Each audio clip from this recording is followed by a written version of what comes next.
Nosso desejo é de fato que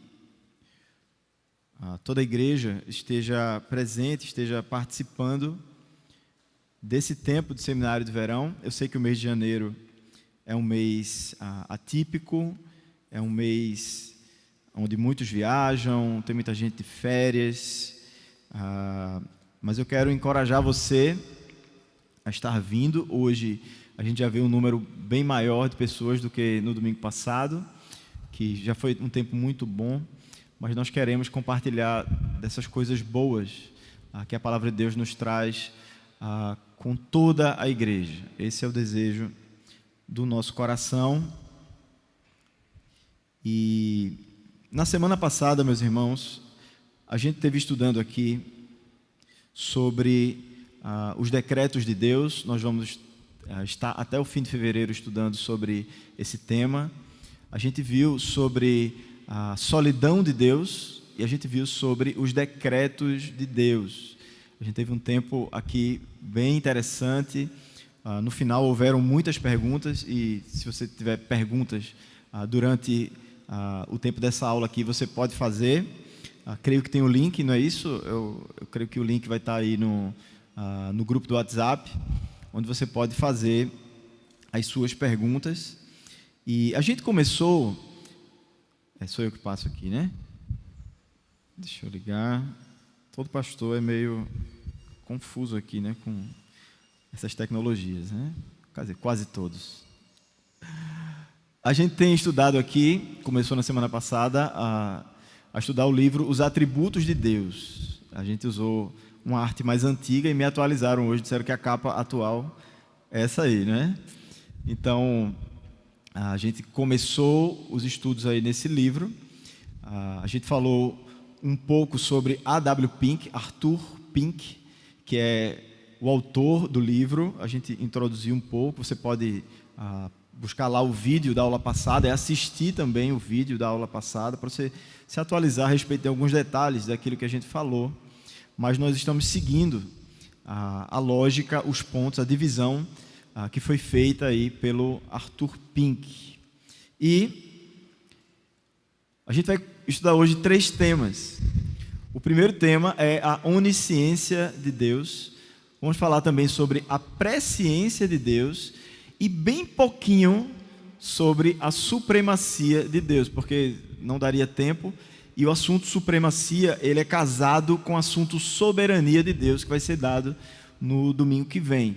Então eu dei menos peso ao assunto da supremacia e a gente vai falar um pouco mais sobre a onisciência de Deus e a presciência de Deus. E gostaria de começar falando sobre a onisciência de Deus, sabendo que cada um de nós aqui já tem em mente um pouco de ideia sobre o que seria a onisciência de Deus, porque dos atributos de Deus, que, digamos assim, o povo fala por aí, até aqueles que não são de igreja, terminam falando, né, que Deus é onisciente, onipotente e onipresente. Então, as pessoas na rua, às vezes, até se utilizam dos nomes desses 3 atributos, e um deles é, de fato, a onisciência de Deus. E eu gostaria de falar um pouco mais para que a gente aprofunde o nosso conhecimento sobre a onisciência de Deus. Então, quando a gente fala sobre onisciência de Deus, a gente pode pensar em todas as coisas possíveis, o que você puder imaginar que exista em todo o universo, Deus conhece. E conhece tudo sobre todas as coisas. A ideia é mais ou menos essa. Ele sabe de tudo sobre todas as coisas. Todas as coisas reais, ou seja, concretas, palpáveis. Todos os eventos que aconteceram, que estão acontecendo e que irão acontecer. Ele conhece todas as criaturas, toda espécie de ser criado. Seja o mínimo ser microscópico, ou até que um microscópio não alcance, quanto as coisas mega, as coisas gigantescas. Deus conhece todos os seres criados. Todo o passado, todo o presente e todo o futuro. Não há um fato lá do passado que Deus deixou escapar do seu conhecimento. Ele sabe, está tudo nu e patente diante dos olhos de Deus, passado, presente e futuro. Deus conhece perfeitamente todos os pormenores da vida de todos os seres que há no céu, na terra e no inferno. Então, até falando do reino de trevas, falando do mundo espiritual, Deus conhece cada detalhe do mundo espiritual, porque foi Ele mesmo quem criou o mundo espiritual, como diz lá em Daniel 2:22, Ele conhece o que está em trevas, aquilo que, tanto que espiritualmente está em trevas, mas também aquilo que nós achamos que podemos ocultar diante de Deus, Ele conhece todas essas coisas. Hebreus 4:13 diz que não há criatura alguma encoberta diante dele, antes todas as coisas estão nuas e patentes diante dos olhos daquele com quem temos que tratar. A onisciência de Deus é, de certa maneira, um assunto que é incômodo quando a gente pensa direitinho, quando a gente olha assim, será que Deus estava vendo quando eu estava praticando alguma coisa que o agride, que ofende a sua santidade? Será que Deus estava vendo? Ou até momentos desconcertantes, né? Porque a gente, como ser humano, na nossa privacidade, não estou falando aqui agora de pecado, mas a gente é meio esquisito quando a gente está sozinho, quando a gente está diante do espelho, no quarto, e ninguém está olhando para a gente faz umas brincadeiras, e Deus está ali vendo cada detalhe, não tem nada que Deus não possa enxergar. Nós estamos nus diante de Deus. Lembra que Adão, depois do pecado, ele se esconde do Senhor, ele pensa que pode se esconder do Senhor, e Deus, de forma retórica, pergunta: Adão, onde estás? Deus, naquele momento, ele sabia exatamente onde Adão estava. Ele conhecia a estrutura de Adão, ele sabia que Adão havia caído em pecado. Deus nos conhece, nós estamos nus diante de Deus. Sim, tal é o Deus a quem temos que prestar contas. Então, esse pode parecer um fato incômodo para nós, porque se Deus sabe de todas as coisas, não há nada que eu vá diante de Deus esconder para que eu seja preservado da mão do Senhor sobre mim.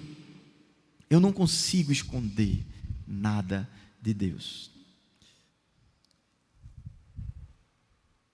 Não está passando aqui agora. Qual é a diferença entre o nosso conhecimento e o conhecimento de Deus? Quando nós pensamos em ciência humana, a gente logo imagina o ser humano analisando coisas, tendo as suas experiências. A criança, quando nasce, ela passa a ter os seus primeiros contatos com esse mundo exterior, e ela vai conhecendo, ela vai interpretando a vida.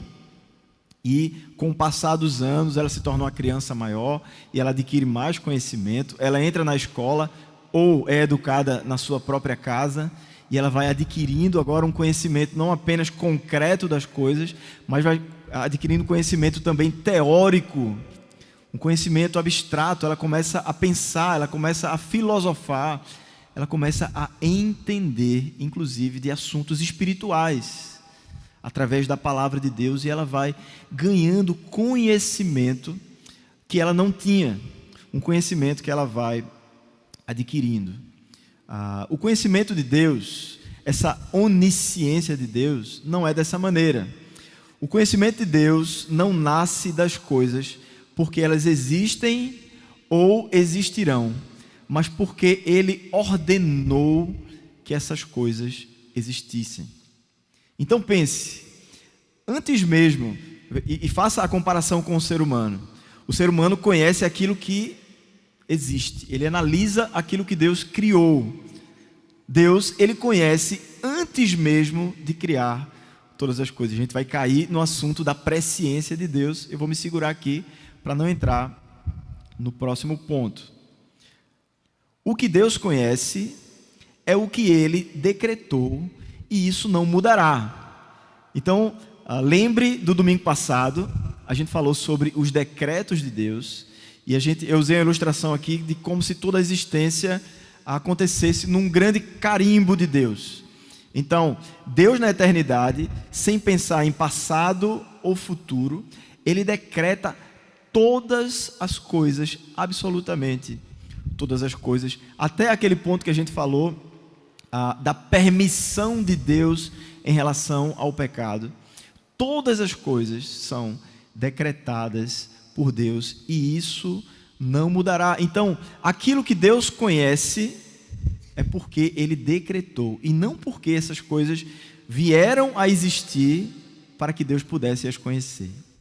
Ele conhece no momento em que Ele decreta no conselho da sua Trindade. Então, alguns versículos que embasam essa verdade. Tiago 1,17 diz: em quem não há mudança, nem sombra de variação. E o ponto aqui é, se Deus decretou, a gente viu que os decretos de Deus são imutáveis, então, aquilo que Ele conhecia antes, é aquilo que Ele conhece profundamente hoje. Porque, por exemplo, a ciência, ela acha que passou a conhecer, por exemplo, o vírus da Covid. E aí, os estudos vão passando, o vírus, ele muda. Tem uma mutação no vírus, então os cientistas ficam preocupados, pensando, e agora? Aquilo que a gente já estava conhecendo, a gente não conhece mais. A gente precisa atualizar o nosso conhecimento, porque as coisas mudam. Sendo que para Deus, até a mutação do coronavírus está debaixo do seu decreto. Por mais que seja uma mutação livre, como nós vimos aqui na semana passada. Mas essa mutação livre está debaixo do seu decreto. Que a gente entenda perfeitamente isso, ou que a gente entenda até certo ponto isso. Mas de fato, Deus conhece todas as coisas, porque o seu decreto sobre tudo não muda. Todas as coisas estão dentro da história que Deus preparou antes da fundação do mundo para que elas viessem a acontecer.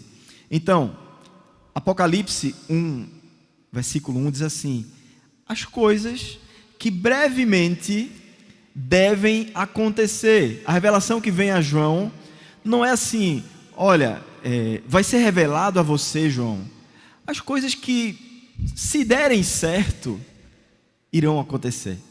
Não.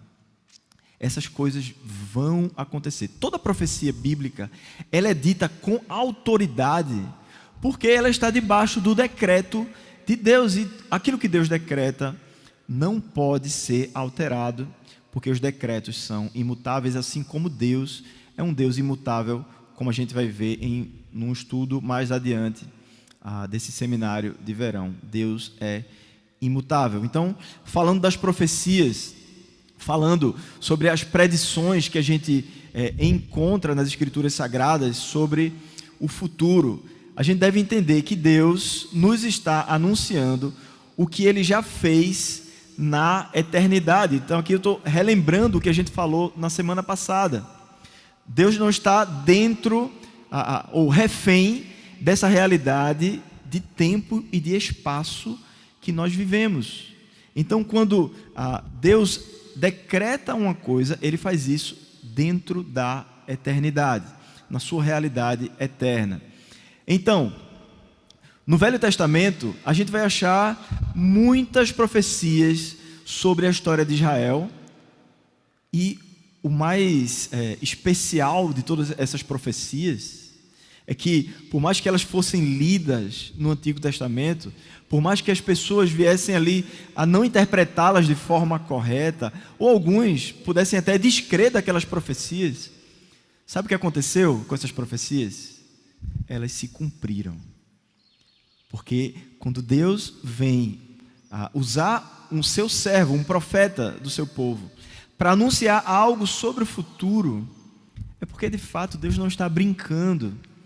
Deus está olhando para aquilo que Ele determinou e Ele sabe perfeitamente que essa coisa se cumprirá na sua forma plena. E essas profecias do Antigo Testamento, elas são cumpridas no Novo Testamento.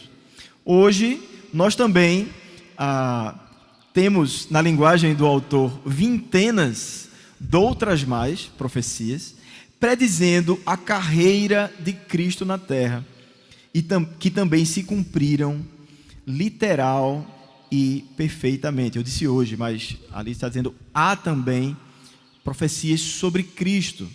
Hoje nós temos profecias sobre a volta de Jesus Cristo. Há coisas que ainda não aconteceram, mas por que nós podemos confiar que as profecias irão se cumprir? Porque as profecias do Antigo Testamento se cumpriram.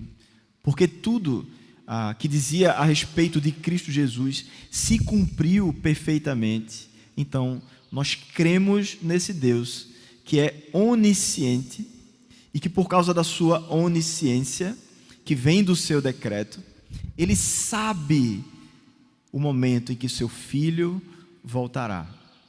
Ele sabe o momento que nós estaremos em novos céus, em nova terra, para todo sempre. Ele sabe que tudo isso vai acontecer. E nós, como não somos oniscientes, porque esse não é um atributo que Deus comunicou a nós, a onisciência, Ele nos deu o saber de tudo aquilo que Ele nos revela, mas a onisciência nós não temos. Então o que é que nós fazemos diante dessa onisciência? Nós vamos àquele que sabe de todas as coisas. Nós nos curvamos em fé a esse Deus que é onisciente.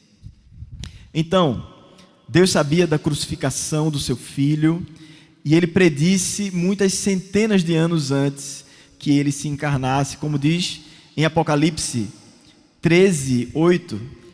E isso porque, segundo o propósito divino, Ele era um cordeiro morto antes da fundação do mundo. Você já leu esse texto?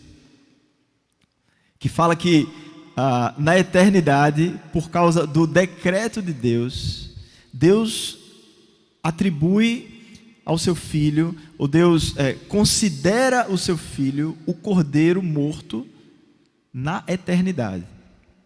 O olhar de Deus a respeito da morte de Jesus na cruz é um ponto decidido na eternidade. Para nós, isso acontece no tempo e no espaço, mas para Deus, isso já havia acontecido na eternidade. Então Deus conhece perfeitamente a morte do seu Filho, antes mesmo que ela aconteça, que ela tenha acontecido para todos nós. O conhecimento de Deus, ele é pleno. Eu vou adiantar aqui algumas coisas. Então, pensando na onisciência de Deus, qual é o resultado, qual é o fruto que isso deve gerar em nossos corações?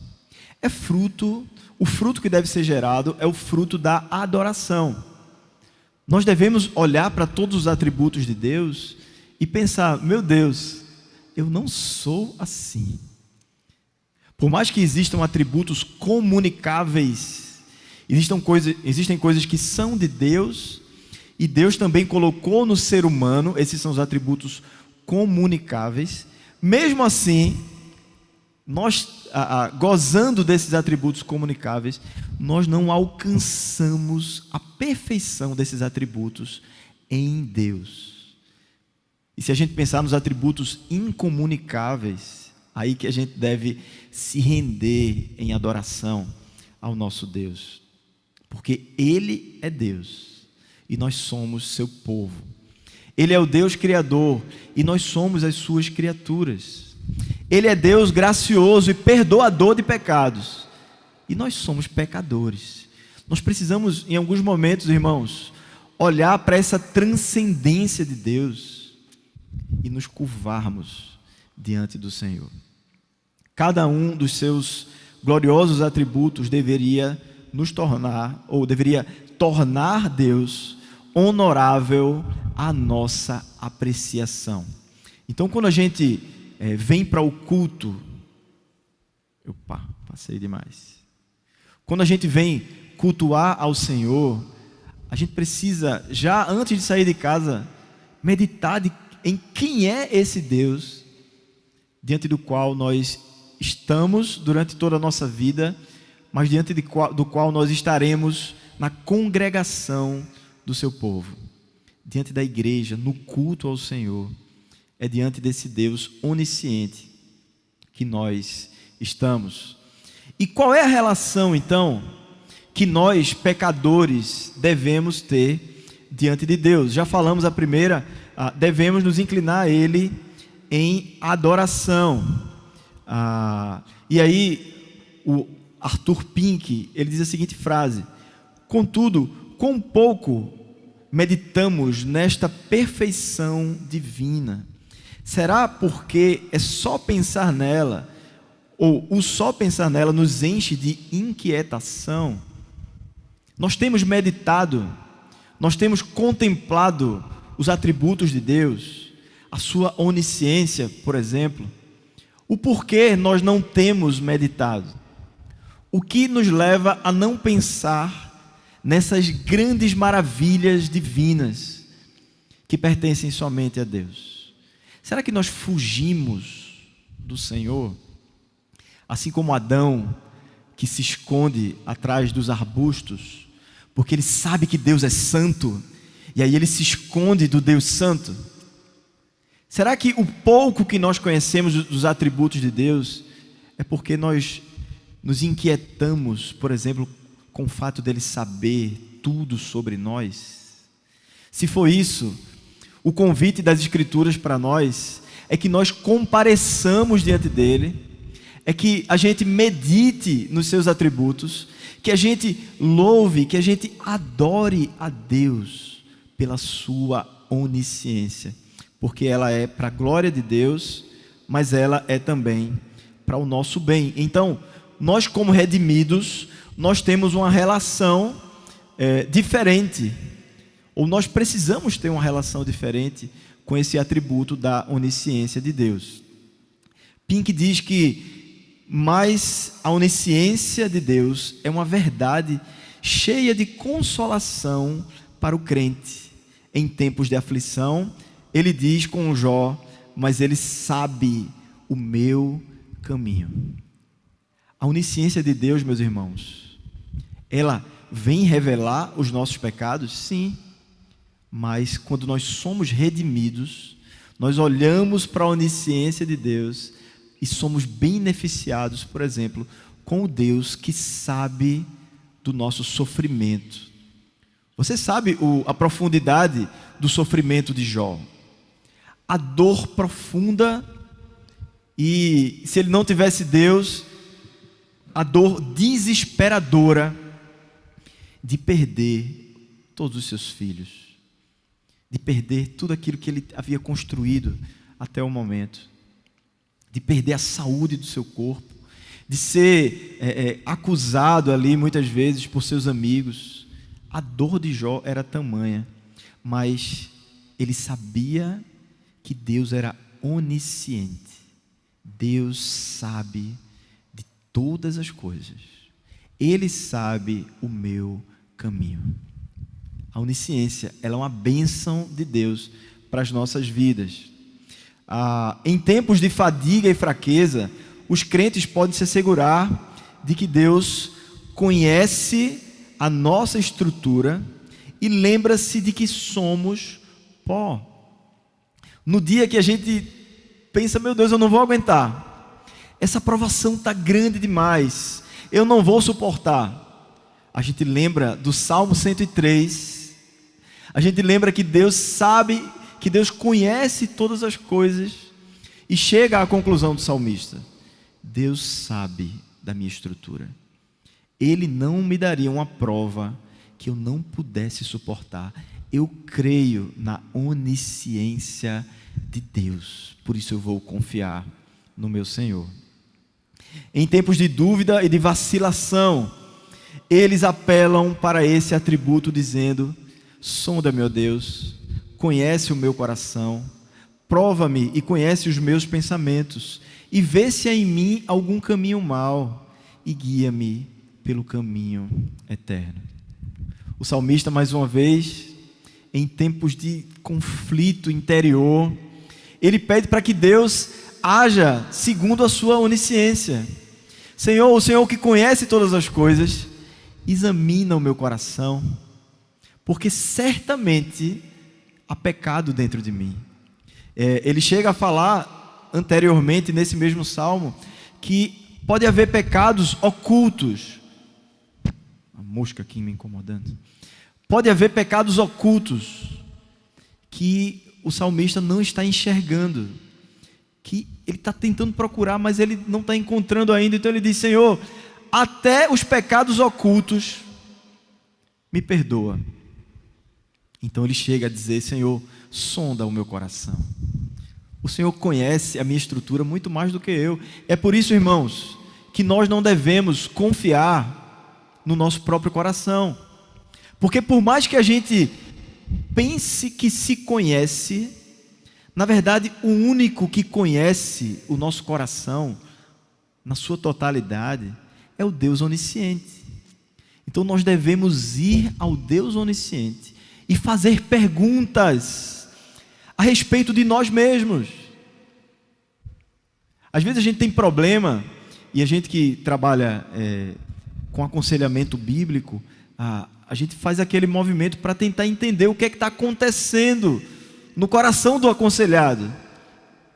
Às vezes o aconselhado, ele também está querendo se compreender o que é que está acontecendo com ele. Mas qual é o melhor movimento para você que aconselha pessoas, e você que é crente, aconselha pessoas? Nós devemos ir a Deus, dizer: Senhor, me ajuda a compreender o que é que está acontecendo no coração de fulano. E você também, sendo trabalhado por Deus: Senhor, me ajuda a entender como esse meu coração é pecador, como esse meu coração é um coração corrompido, para que eu possa me arrepender dos meus pecados, para que eu possa andar num novo caminho providenciado pelo Senhor na minha vida. Deus conhece o nosso coração. Acho que eu passei a mais aqui. Ok. Então, irmãos, conhecer a onisciência de Deus é um estímulo à vida, não apenas de oração, mas à nossa vida devocional, à nossa vida como adoradores do Senhor. Porque alguém poderia dizer assim: por que orar se Deus sabe de todas as coisas? Tem até um livro que o tema desse livro é esse: por que orar se Deus já sabe? Não é assim o título do livro? Mas o fato de Deus ser onisciente e Deus já saber todas as coisas deve ser uma motivação para, como diz Pink, para temer para não há... Perdão, meus irmãos. Não há motivo para temer que as petições do justo não serão ouvidas. Veja, o pensamento é inverso. Em vez de eu pensar: se Deus já sabe, eu não vou orar, porque Deus não está interessado em ouvir aquilo que Ele já sabe. Quem tem problema de ouvir aquilo que já se sabe somos nós, porque a gente é agoniado. A gente não quer ouvir ninguém contando a mesma história para a gente. Mas Deus, além de ser onisciente, Ele é paciente conosco, né? A gente vai ver também sobre o atributo da paciência de Deus. Deus nos ouve mesmo sabendo de todas as coisas. E isso é uma motivação para que a gente ore. A gente não vai orar para um Deus que está em processo de conhecimento. A gente vai orar ao Deus que traduz a minha oração. A Bíblia diz que o Espírito Santo, ele traduz, ele nos ajuda a orar, e ele intercede por nós diante de Deus. Ele nos ajuda a orar, porque ele conhece as profundezas de Deus, e Ele conhece as profundezas do nosso coração. Ele sabe de tudo sobre a nossa oração. Por isso nós devemos orar, porque isso implica no fato de que a nossa oração, que muitas vezes é tão pequenininha, ela vai ser amplificada no altar de Deus. A nossa oração, que muitas vezes é cheia de egoísmo, ela vai ser filtrada diante do Pai. Porque Deus sabe de todas as coisas. Ele conhece o nosso coração. O Espírito Santo conhece as profundezas do próprio Deus. Isso nos leva a orar. Vamos passar aqui. Será que antes que clamem, eu responderei, estando eles ainda falando, eu os ouvirei. Antes que a palavra chegue nos nossos lábios, Deus já havia determinado, inclusive, as nossas orações. E qual é a razão dele conhecer o que a gente vai orar? Eu responderei, estando eles ainda falando. Então, a razão que leva crentes a continuarem orando, mesmo Deus sabendo todas as coisas, é que Deus, Ele ouve essa oração que Ele já conhece, para o nosso bem, para responder essa oração. Sabendo disso, irmãos, a gente deve voltar a orar com mais intensidade. Sabendo dessa verdade, a gente deve pensar direitinho sobre a postura que muitas vezes nós estamos tendo no momento, no presente momento. Então, se eu e você temos orado pouco, se eu e você temos dobrado pouco os nossos joelhos, o convite da onisciência de Deus é que nós dobremos mais o joelho, porque o Deus que sabe aquilo que você vai orar, Ele quer responder aquilo que você está dizendo, para a sua glória e para o seu bem. Então, a capacidade de compreensão que o conhecimento infinito de Deus tem, deveria encher o nosso coração como crentes de adoração. Então, esse é o primeiro aspecto dessa manhã. Vamos ver aqui o meu tempo. Ok. E de forma agora, conhecendo primeiro a onisciência de Deus, nós podemos entender um pouco mais da presciência de Deus. Contudo, quando a gente fala sobre presciência de Deus, nós já temos um preconceito na nossa mente sobre esse assunto, não é verdade? Por exemplo, tente imaginar aí o que significa presciência de Deus.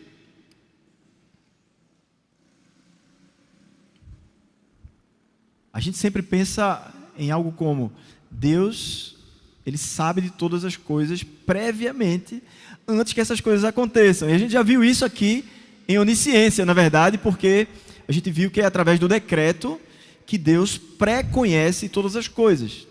Mas essa presciência que a gente vai olhar aqui, ela não é exatamente esse pensamento popular que nós temos, e não é o objetivo bíblico quando se usa a palavra conhecimento ou pré-conhecimento de Deus.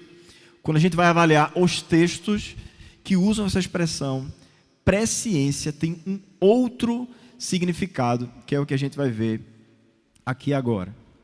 Então, para falar de presciência, a gente precisa começar falando sobre aquilo que não é presciência na lógica bíblica, ok?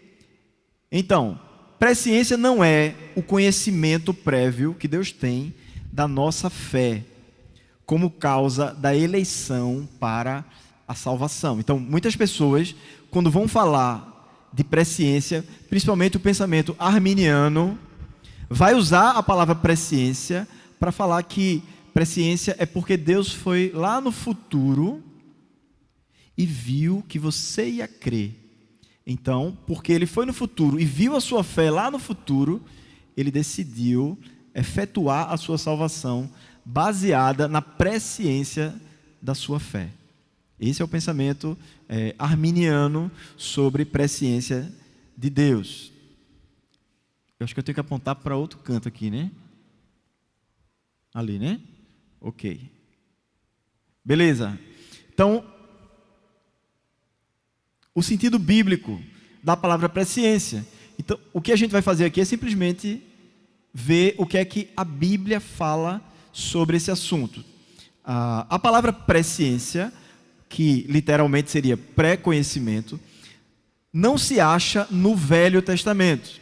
Então você não vai ver essa palavra pré-ciência.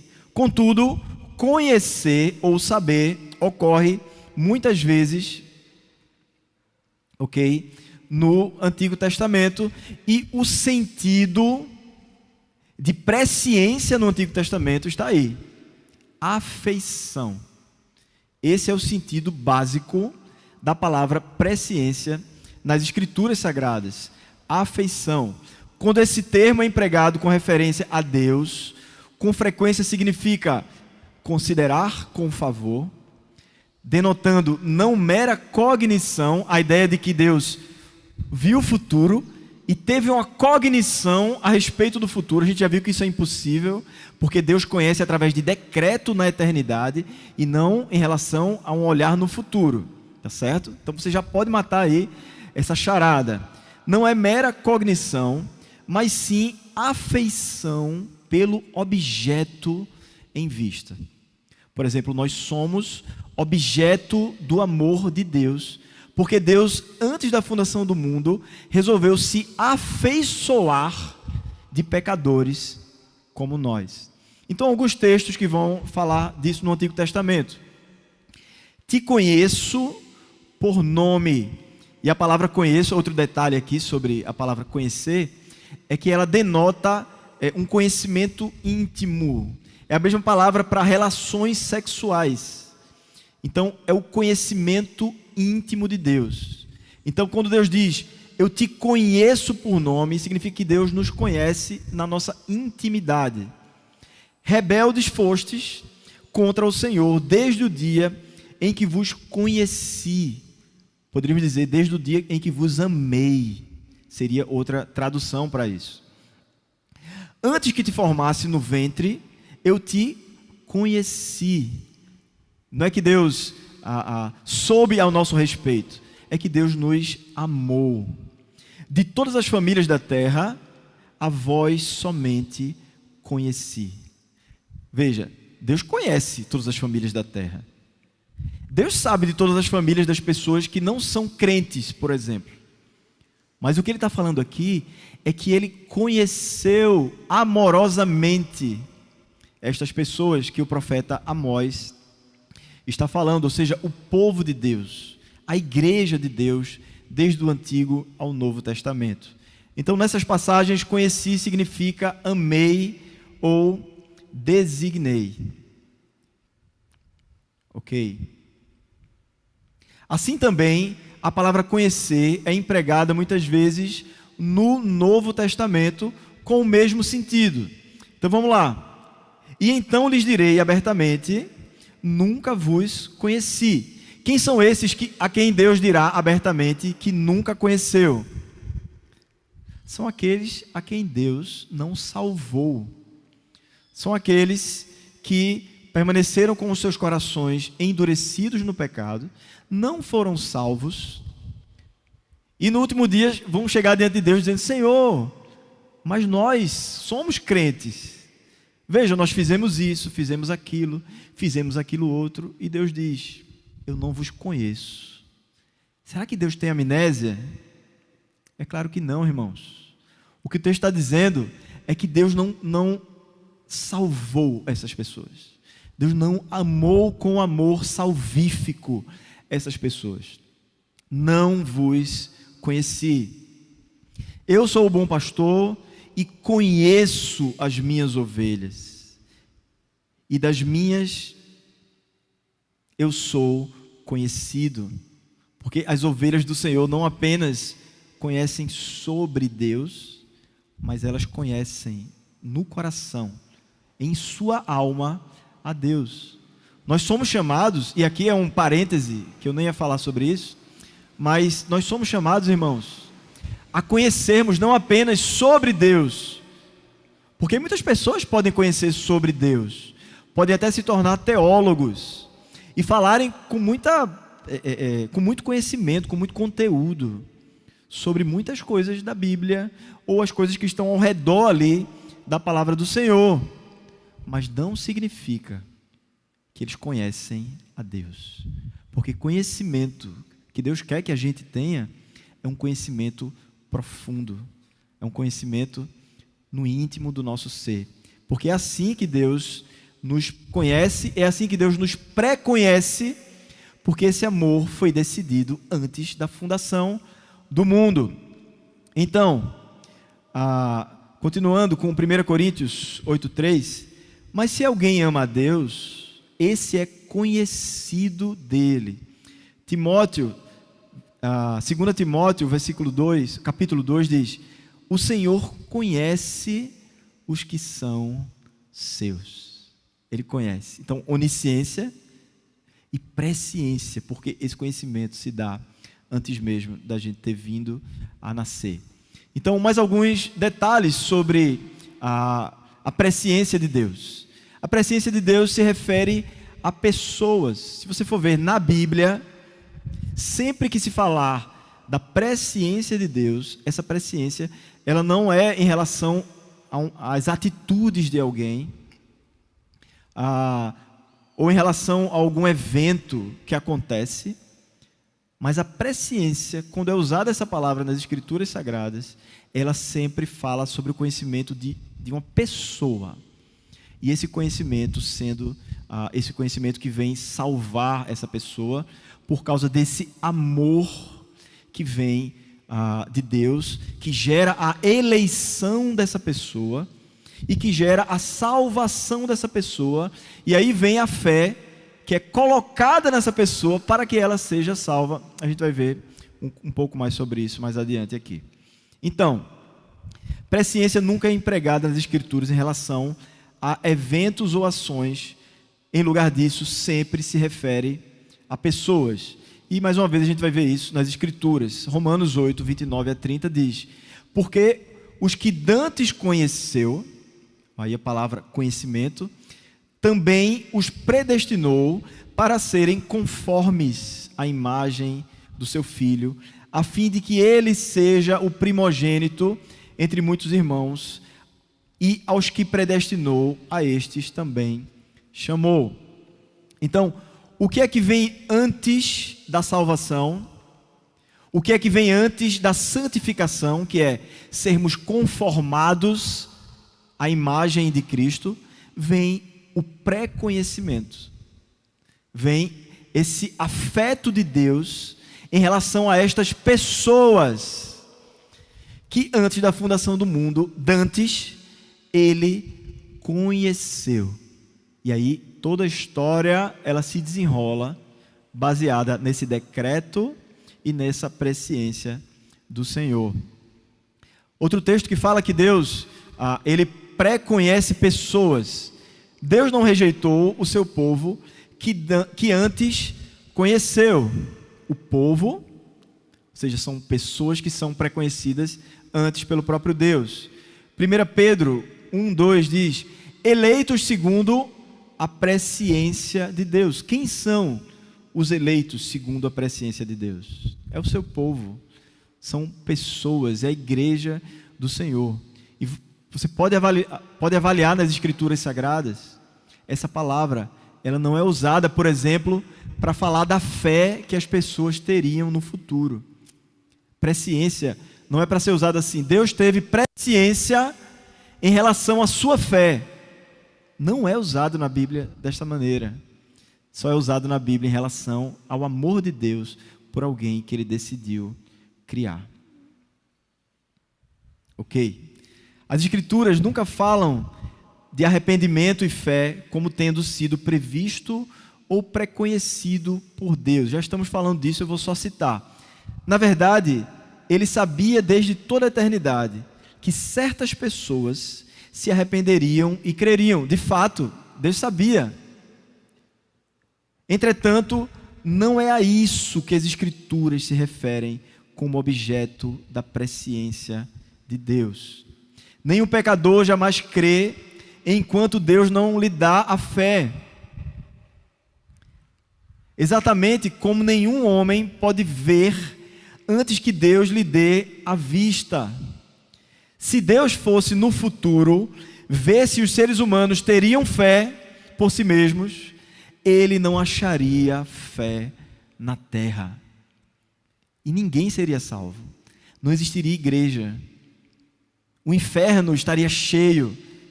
Não haveria nenhum ser humano no céu. Se a base da presciência de Deus fosse porque Deus foi no futuro ver se a gente tinha fé. Se a base da nossa salvação fosse Deus dando corda em um relógio e esperando ver o que aconteceria na história humana e lá na frente identificar se você ia crer ou não.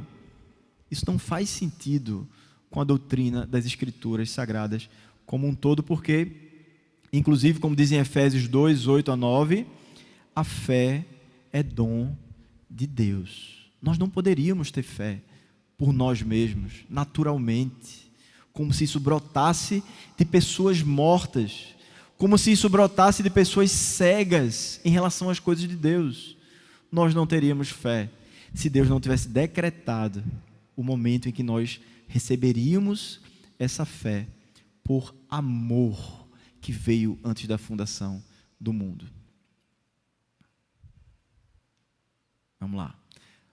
Então, o grande fato sobre o tema presciência de Deus é que a presciência de Deus, é que o que precede a presciência de Deus é o seu decreto soberano. Se você quer entender com mais facilidade a presciência de Deus, é só entender que Deus decretou soberanamente todas as coisas. Ele não é refém de reagir aos fatos que acontecem no mundo, porque Ele decreta o que acontece no mundo. Então, essa é a base da presciência de Deus. Como diz em Atos 2:23, Jesus foi entregue pelo determinado conselho e presciência de Deus, presciência em relação ao próprio Filho. O seu Filho, a pessoa do seu Filho, ela foi eleita antes da fundação do mundo para vir ao mundo ser aquele que iria pagar pelos nossos pecados. Então, primeiro vem o conselho de Deus, antes da fundação do mundo, de entregar Jesus, e aí a sua presciência se baseia nesse conselho. É assim a ordem dos fatores: decreto, presciência, salvação. É assim que a gente deve entender. Então, o seu conselho ou decreto é a base da sua presciência. Deus conhece de antemão o que será, porque Ele decretou o que há de ser. Então, como aplicação desse tema, você foi escolhido apesar da sua incredulidade natural. Sendo assim, toda a glória e louvor pertence somente a Deus. A glória sobre a sua salvação, a quem nós devemos, no nosso íntimo, dizer: que coisa boa, eu quero louvar. Você vai louvar a quem? Aqueles que creem que Deus foi no futuro ver quem teria fé para assim salvar essa pessoa. Essas pessoas terminarão louvando a si mesmas, porque elas podem dizer assim: eu tive fé, por isso eu fui salvo. Você entende? Quando você lê as Escrituras, a base da nossa salvação é o decreto de Deus, é a graça total e absoluta de Deus, que vem nos ressuscitar dos mortos, que coloca fé no nosso coração, que nos salva e inclui no seu povo. A obra completa da salvação, ela vem de Deus. Outras coisas acontecem depois da salvação, que acontecem por meio do decreto de Deus, mas nós também, usando a nossa livre vontade, e nós poderíamos falar da santificação. É algo que nós agimos de forma sinérgica, não é isso? Essa palavra é bem casa-caiada mesmo.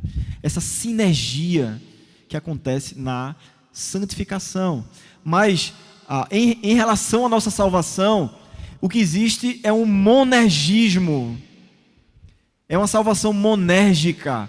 Ou seja, tudo acontece por obra exclusiva do próprio Deus.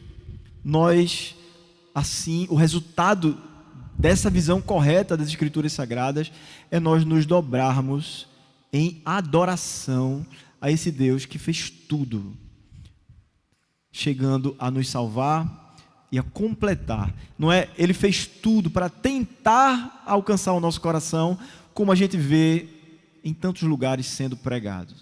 Às vezes a gente diz, olha, Deus já fez a parte dele, agora tu tem que ajudar também, né? Tu tem que fazer a tua parte, porque senão Deus ele não força as pessoas. Geralmente a gente diz isso, mas a grande verdade soberana a respeito da salvação é que não há quem resista a Deus. A sua salvação, ela vem do seu decreto, a sua graça, ela é irresistível.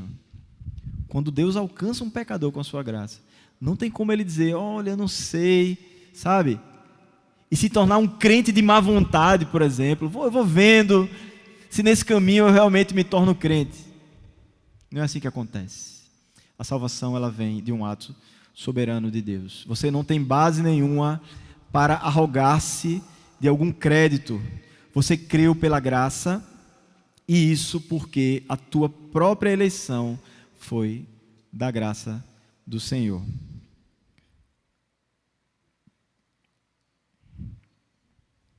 Ok? Então eu gostaria de fechar, irmãos, nesses meus 8 minutos que me restam, falando um pouco sobre a supremacia de Deus. Eu sei que é muita coisa.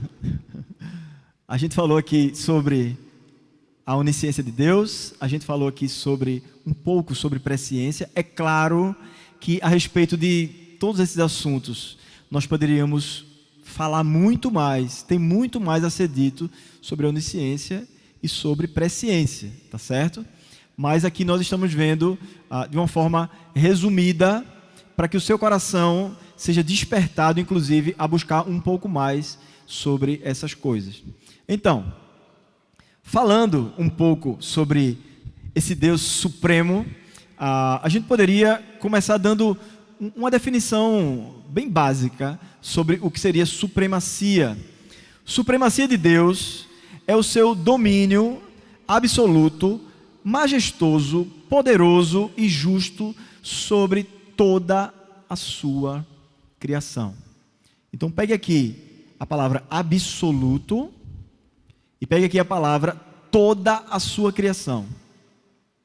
O que é toda a sua criação? Qual é o alcance de toda a sua criação? É tudo que estiver fora de Deus. Existe Deus, existe aquilo que Deus criou. E não existe um canto desse universo tão grande que não seja criação do nosso Deus. Ou seja, Ele é rei sobre todas as coisas que a gente puder imaginar. Então a gente vai encerrar nossa aula de hoje exaltando a esse rei supremo. Veja o que diz 1 Crônicas, primeiro livro de Crônicas, no capítulo 29. Tu és, Senhor, a magnificência, e o poder, e a honra, e a vitória, e a majestade, porque teu é tudo quanto há nos céus e na terra. Teu é, Senhor, o reino, e tu te exaltaste sobre todos como chefe. Tu dominas sobre tudo. Se a gente pegar o que esse versículo está dizendo e a gente começar a aplicar em relação a tudo que existe em todo o universo, e todos os fatos, todos os acontecimentos que acontecem na nossa história, a gente precisa entender, a gente vai precisar se lançar numa busca nas Escrituras Sagradas para compreender ou para buscar conhecer um pouco mais da supremacia de Deus. E esse vai ser um exercício excelente para nós. Nós sempre somos intrigados com a supremacia de Deus. O nosso coração, por ele não conseguir compreender a totalidade dessa coisa toda, a gente sempre tem perguntas, a gente sempre tem questionamentos a fazer. E isso é muito bom, porque questionamentos vindo de corações redimidos são questionamentos que receberão respostas do Senhor, e essas respostas edificarão a nossa vida. Então, vamos ver alguns textos que falam sobre a supremacia de Deus. Sei que tudo podes, e nenhum dos teus pensamentos pode ser impedido. Jó, depois de tudo que ele passou, como a gente já falou aqui hoje, ele chega a essa grande conclusão, depois do Deus Supremo se revelar a ele, alguns capítulos antes, ou versículos antes aí, Deus se revela como soberano, ele se revela como rei para Jó, e o aprendizado de Jó é traduzido nessas palavras: Deus, tudo o Senhor pode, ninguém tem capacidade de impedir o rei soberano. Mas o nosso Deus está nos céus, e ele faz tudo como lhe apraz. Não há soberania, nem inteligência, nem conselho contra o Senhor, porque ele é supremo, porque ele é soberano. Deus é supremo sobre a vontade dos homens. Ah, Senhor Deus de nossos pais, porventura não és tu Deus nos céus? Pois tu és dominador sobre todos os reinos das gentes, e não há e na tua mão, há força e poder, e não há quem te possa resistir. Deus é soberano sobre pessoas. Ele é soberano sobre você, ele é soberano sobre os poderosos desse mundo, sobre presidentes, sobre políticos, sobre bilionários. Deus é supremo sobre todos os homens. Como ribeiros de águas, assim é o coração do rei na mão do Senhor. A tudo quanto quer, o inclina. Deus é supremo também sobre toda a matéria inanimada, ou seja, por exemplo, as rochas, as grandes rochas que caem em cima de lanchas. Deus é supremo sobre toda a matéria inanimada e sobre todas as criaturas irracionais. Ou seja, todos os animais que nós conhecemos, Deus é supremo sobre todas essas coisas. E alguns versículos mostram isso. Por sua vontade, dividiu o mar vermelho, e suas águas se levantaram e ficaram eretas como paredes. Deus é supremo sobre as águas.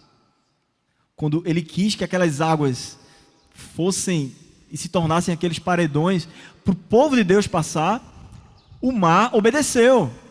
Quando Deus quis segurar o Jordão para que Josué e o povo passassem, o rio Jordão também obedeceu.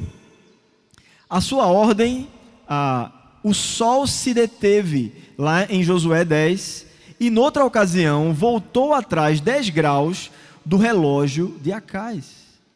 Inclusive o tempo está em suas mãos. Ele faz retroceder o tempo.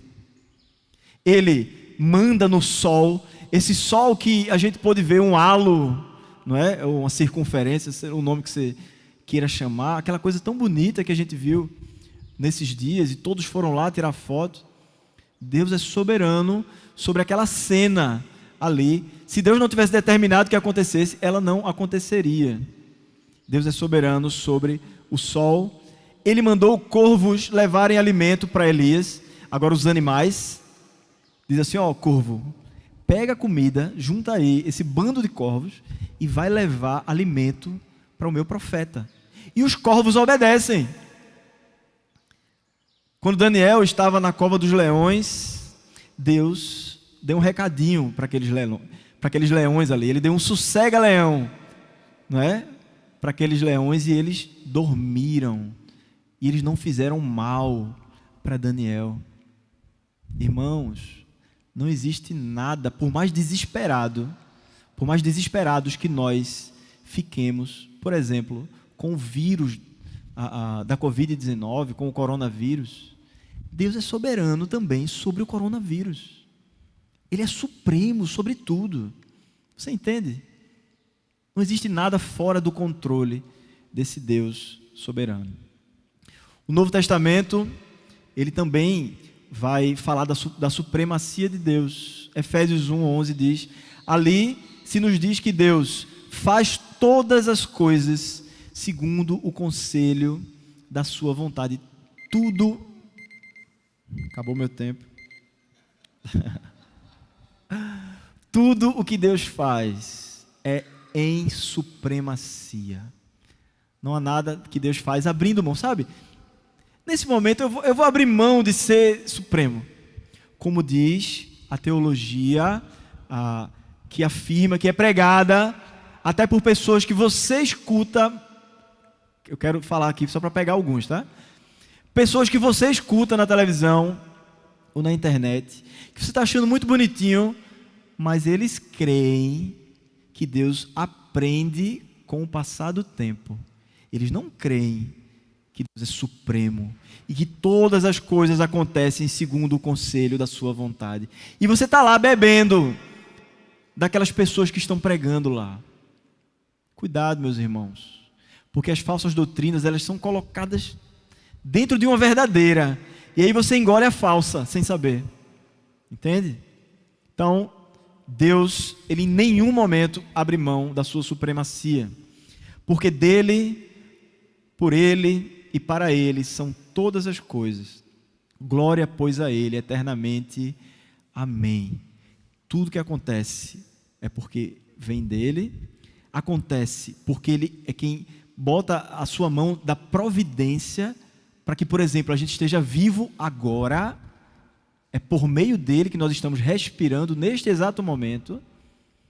E é para ele. É porque Deus tem propósitos decretados que nós vivemos o nosso presente hoje aqui. Tudo está abarcado pela supremacia do nosso Deus. Então, a conclusão é que a nossa vida não é nem produto do destino cego, nem é resultado do acaso caprichoso, mas todas as suas minudências, e eu aprendi essa palavra com o Pink, foram prescritas desde toda a eternidade e agora são ordenadas por Deus que vive e reina. Queridos, nós não estamos sendo levados pelo vento por aí, como uma folha seca, como diz a canção. Nossa vida está bem amarrada dentro do conselho eterno de Deus, porque Ele é supremo sobre todas as coisas.